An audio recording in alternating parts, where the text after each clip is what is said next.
নমস্কাৰ বন্ধু বান্ধৱীসকল, আপোনালোক সকলোকে স্বাগতম জনাইছো।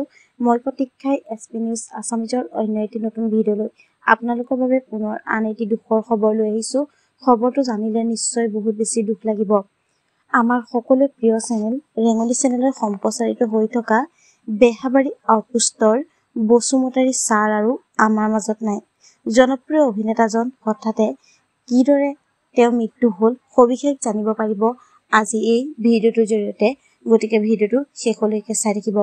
পোনপ্ৰথমে আমি আমাৰ চেনেলৰ তৰফৰ পৰা বসুমতাৰী ছাৰৰ আত্মাৰ সদ্গতি কামনা কৰিছো। হয়, সামাজিক মাধ্যম যোগেদি অসমৰ জনপ্ৰিয় অভিনেতা ৰাকেশ ওৰফে ৰিণ্টু বৰাই সামাজিক মাধ্যম যোগেদি শ্বেয়াৰ কৰিছে যে আমাৰ সকলোৰে প্ৰিয় অভিনেতা বসুমতাৰী ছাৰ আৰু আমাৰ মাজত নাই।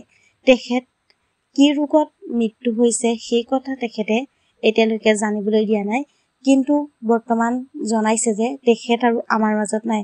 খবৰটো পাই সঁচাকৈ বহুত বেছি দুখ লাগিছে আৰু তেখেতৰ আত্মাই চিৰশান্তি লাভ কৰক। ধন্যবাদ।